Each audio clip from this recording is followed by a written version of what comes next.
नमस्कार दोस्तों, A1 नौकरी चैनल के इस ई लर्निंग प्लेटफॉर्म में और टेस्ट तिहार के इस सीरीज में आपका स्वागत है।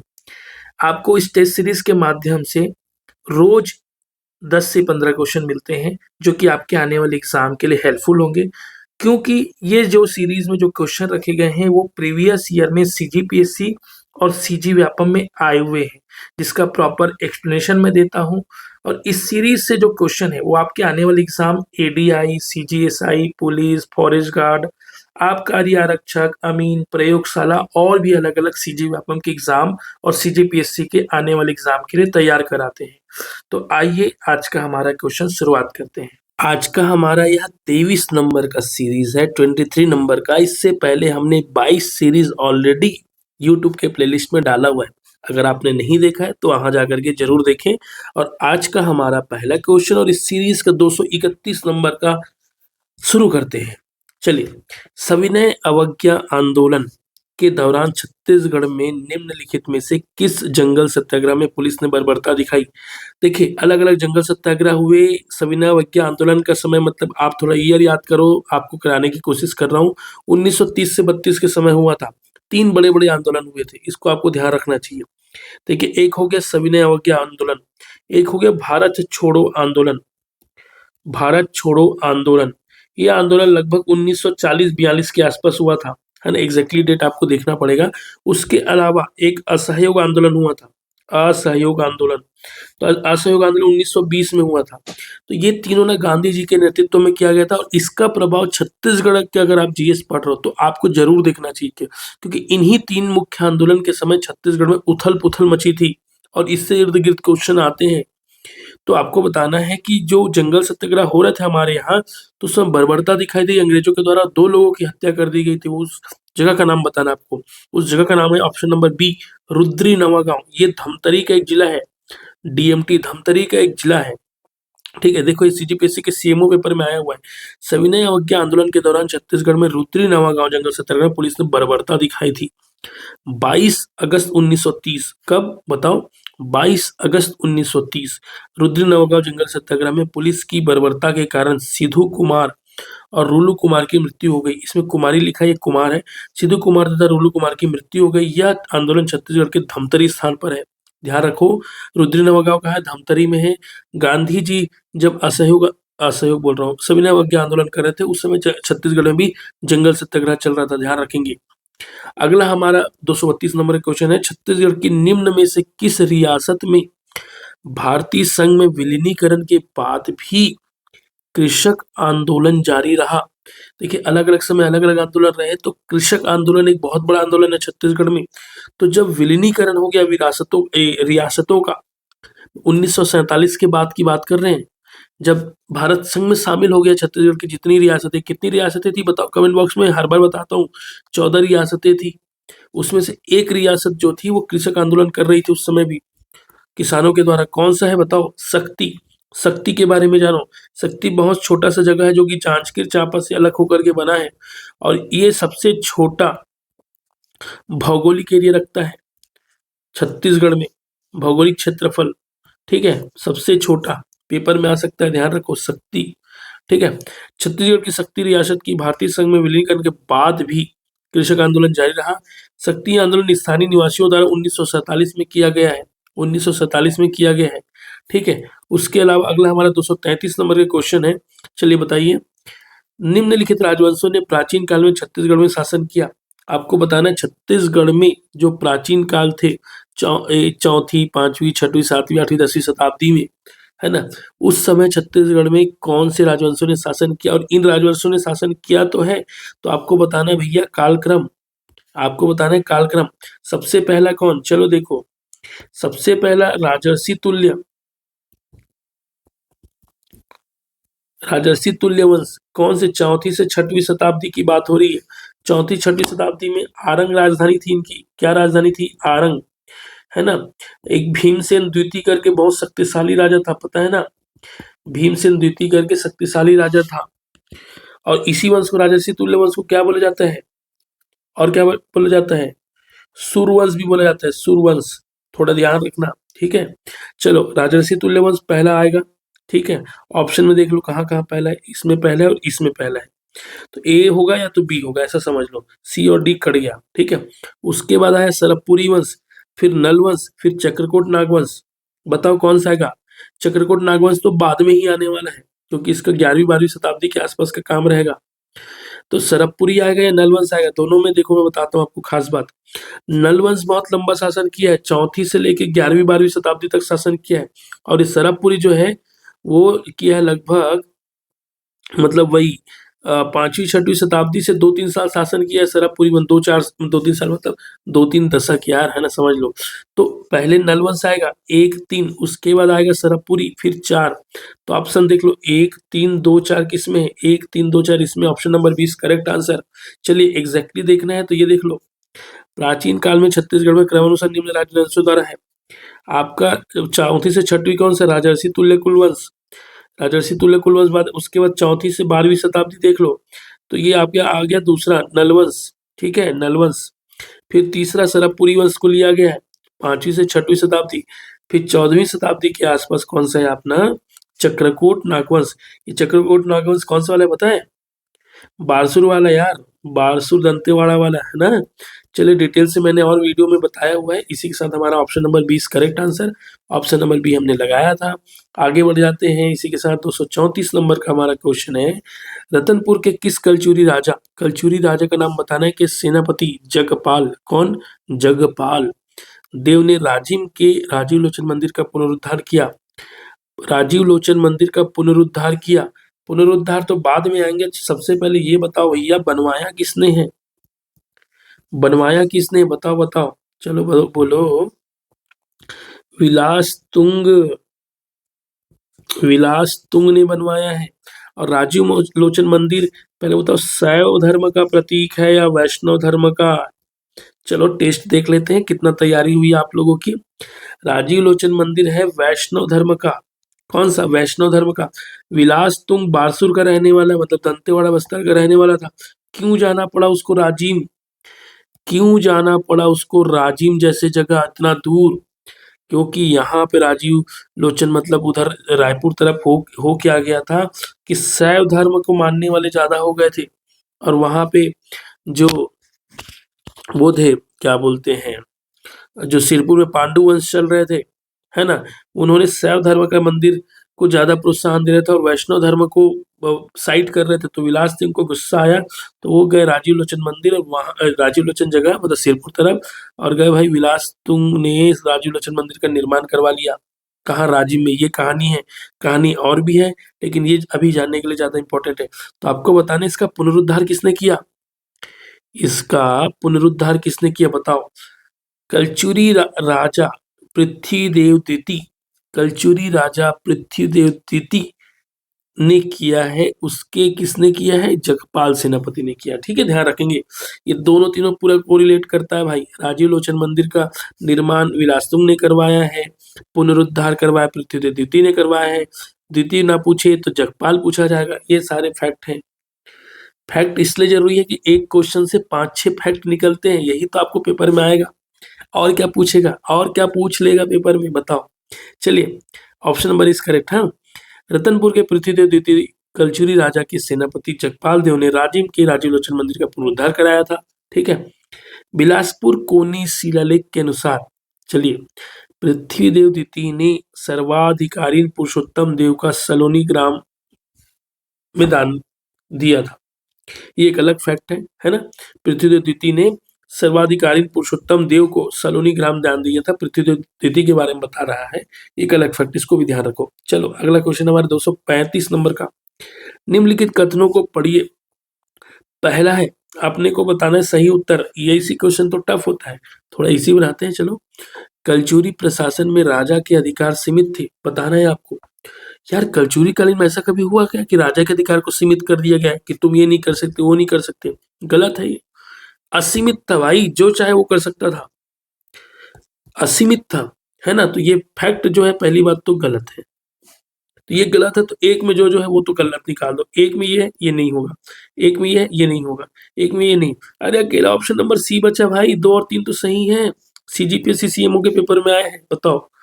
ये चीजें हैं। चलिए आगे भी पढ़ लेते हैं। हमारा काम तो अभी टेस्ट लगा रहे ना, पेपर थोड़ी ना सॉल्व कर रहे हैं, तो हमें और जानना है।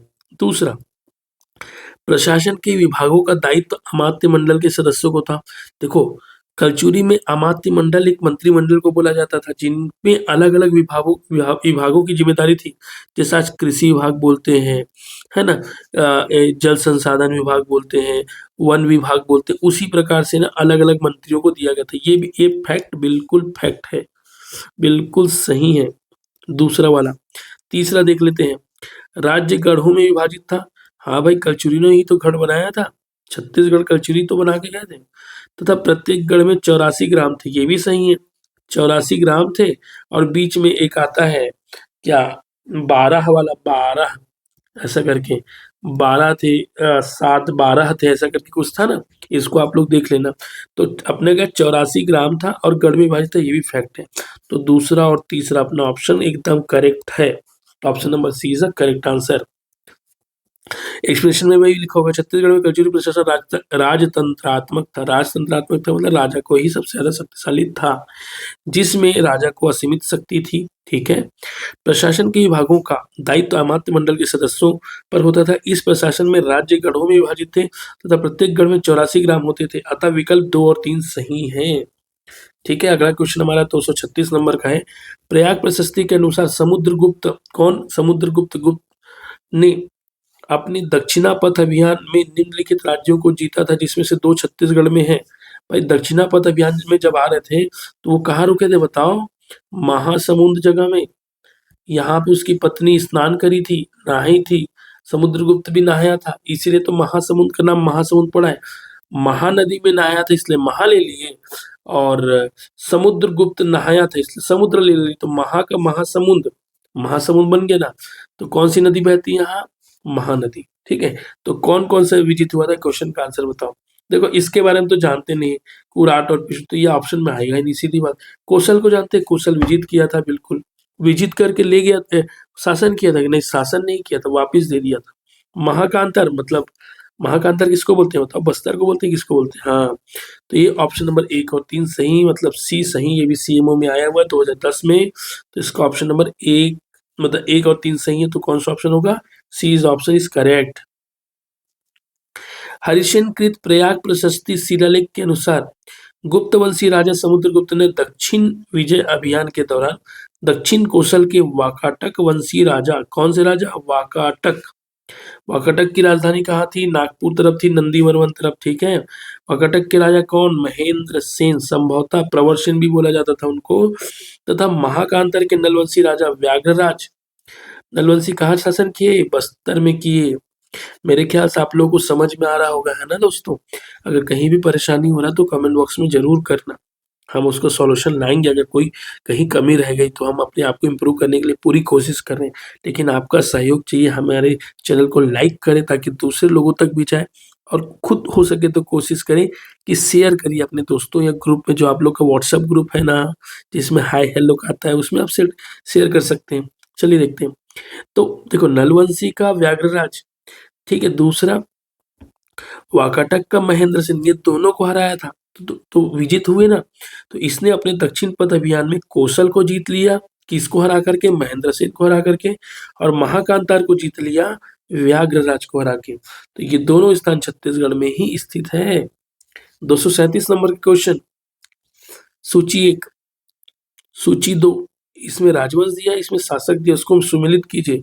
बहुत आसान से कर लोगे क्योंकि आप लोगों ने तो बहुत अच्छे से पढ़ा है। चलो बताओ, ए का कौन सा आएगा भैया? बी का कौन सा आएगा? सी का पढ़ लेते हैं। नलवंश, सरबपुरी वंश, पांडुवंश, सोनपुर का सोमवंश। इसको ओडिशा बोल लो, ओडिशा बोल लो, है ना, सोनपुर। तो देखो, नलवंश मतलब बस्तर। बस्तर से कौन है भाई बताओ? बस्तर से अपना चौथा नंबर का आएगा भौदत्त वर्मन, भौदत्त वर्मा या भौदत्त वर्मन। और किसको जानते हो?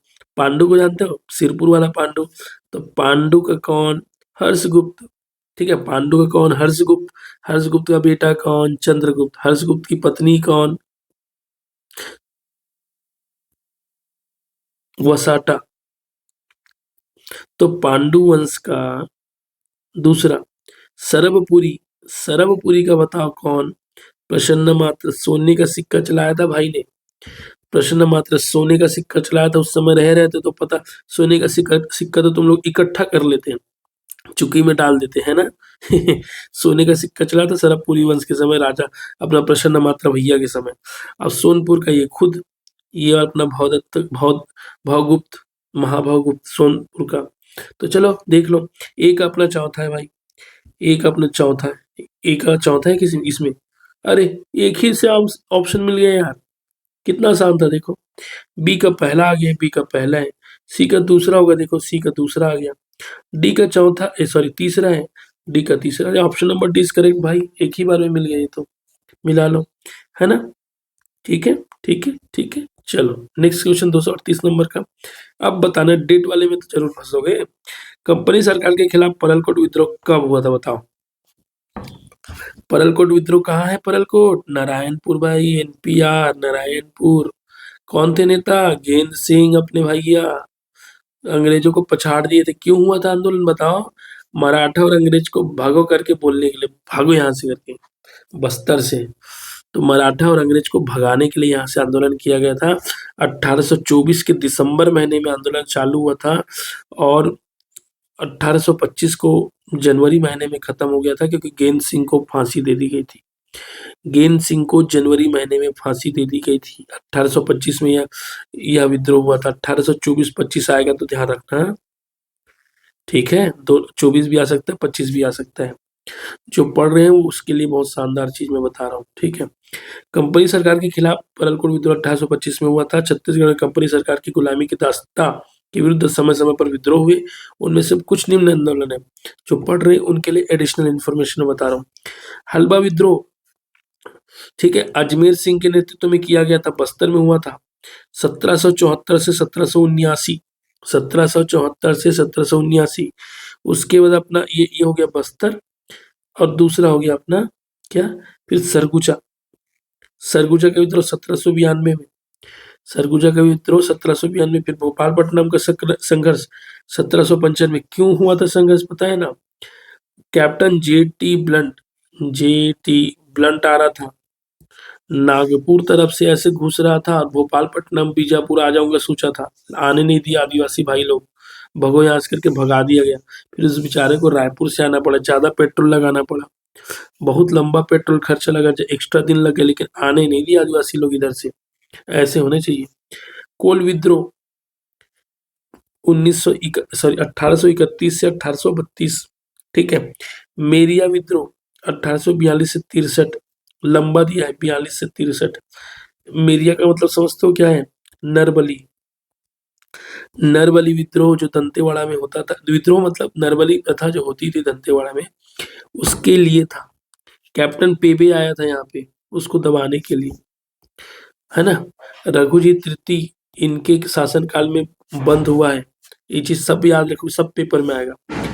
किस वंश के शासक ने जगदलपुर का दलपत सागर बनवाया है? दो, जगदलपुर बस्तर की राजधानी है और डिविजनल हेडक्वार्टर भी, संभागीय मुख्यालय भी है। तो यहाँ एक बहुत बड़ा सागर है जिसको झील भी बोला जाता है, दलपत सागर। मेरे ख्याल से छत्तीसगढ़ का सबसे बड़ा झील है, जरूर देखने आना है। तो इसको किस वंश ने बनाया था? तो बस्तर में जो शासन किया वही वंश ने बनाया था। बस्तर में किसने शासन किया था? वाकाटक ने? नहीं, वाकाटक तो नागपुर तरफ वाला था, कलचुरी तो रायपुर वाला था, नागवंश, नागवंश भी उधर था, कवर्धा तरफ था। कौन बचे? ऑप्शन नंबर बी, काकती वंश। काकती वंश के राजा दलपत देव, किसने? दलपत देव ने इस तालाब को बनाया था। इसको भूपाल ताल भी बोलते हैं दोस्तों, भूपाल ताल, ठीक है। इसको इस नाम से भी जाना जाता है।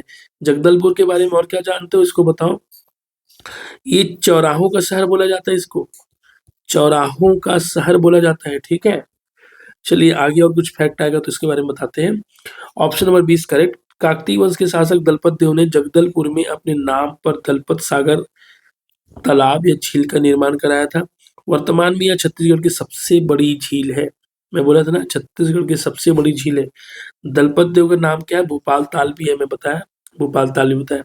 चलो 240 नंबर का क्वेश्चन आज का हमारा लास्ट क्वेश्चन होगा। इसके बाद हम अगली सीरीज लेकर के आएंगे, कौन से क्रम का? 24 नंबर का। तो आप जरूर रोज सुबह 9 बजे इस वीडियो को लाइव देखें, 10 अगस्त 1942 को छत्तीसगढ़ के रायपुर में हुई हड़ताल के संबंध में निम्न में से कौन सा कथन सत्य है? जो हम ये देखो 1942 मतलब भारत छोड़ो आंदोलन चल रहा था, तो छत्तीसगढ़ में भी अंग्रेजों को छोड़ो आंदोलन चला रहे थे। तो उस समय बताना है कि कौन सा कथन सत्य है। कौन सा कथन सत्य मिल गया तो आंसर वही करेक्ट हो गया, और कौन सा कथन असत्य है मिलेगा मतलब असत्य वाला, तो 3 को लगा दो कट कट कट, और फिर चौथा आंसर हो जाएगा। चलो देखते हैं। पहला है, राष्ट्रीय विद्यालय के विद्यार्थियों ने जुलूस निकाला और हड़ताल कराई। आगे देखते हैं, जिला कांग्रेस कमेटी की ओर से हड़ताल का आह्वान किया गया। आगे देखते हैं, शासकीय हाई स्कूल के विद्यार्थियों ने जुलूस निकाला और हड़ताल कराई। और आगे देखते हैं, इससे बेहतर फैक्ट मिलने वाला है जो कि है option number D, Chhattisgarh college के विद्यार्थियों ने जुलूस निकाला और हड़ताल कराई। भाई एकदम प्रिसाइज इंफॉर्मेशन है। छत्तीसगढ़ कॉलेज जो कि बैरन बाजार कालीबाड़ी में है, उसके विद्यार्थियों ने जुलूस निकाला पूरे रायपुर शहर में और हड़ताल कराई। ये फैक्ट सही है। 1942 में 10 अगस्त की बात बता रहा हूँ, आगे पीछे हुए होंगे लेकिन मोर प्रिसाइज मोर आंसरेबल कौन सा ऑप्शन? ऑप्शन नंबर डी है। 10 अगस्त 1942 को छत्तीसगढ़ के रायपुर में छत्तीसगढ़ कॉलेज के विद्यार्थियों ने जुलूस निकाला और हड़ताल कराई। इस आंदोलन का नेतृत्व करता रणवीर सिंह शास्त्री थे। याद रखना, रणवीर सिंह शास्त्री छत्तीसगढ़ आंदोलन के नेता होंगे, है ना, छत्तीसगढ़ कॉलेज के।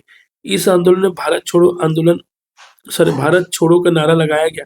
भारत छोड़ो आंदोलन 1942 में पूरे देश में चल रहे थे, तो छत्तीसगढ़ में भी यही चीजें हुई। तो दोस्तों इसी के साथ हमारा 231 से 240 नंबर का सीरीज खत्म होता है, जो कि 23 नंबर का सीरीज था। अब हम करेंगे 241 से 250 तक का, जो कि हमारा 24 नंबर का सीरीज होगा। ये वीडियो लगभग हम कोशिश करते हैं कि 20 से 25 मिनट में खत्म हो जाए, ताकि आपको कम समय में ज़्यादा इन्फॉर्मेशन और ज़्यादा क्वेश्चन मिल सके और आपके ऊपर लोड भी ना हो। और क्या है, कहीं भी आप ट्रैवल करते हुए या कहीं वॉक कर रहे हो शाम को, इस वीडियो को सुन सकते हो, या लाइब्रेरी में बैठे हो तो भी इस वीडियो को सुन सकते हो। इसमें क्वेश्चन जरूर 10 है, लेकिन इससे जो फैक्ट निकल के आ रहे हैं उससे 30 क्वेश्चन आप बना सकते हो, 30 से 40 क्वेश्चन बना सकते हो, जो कि पेपर में आपके आएंगे। और खास बात ये जो सारे क्वेश्चन है वो CGPSC में आए हुए टॉप लेवल के क्वेश्चन है। और हाँ, हम PDF की व्यवस्था कर रहे हैं ताकि आपको बेहतर मिल जाए। आने वाले टाइम में हम बताएंगे कि PDF कैसे आपको दे सकते हैं। Thank you so much.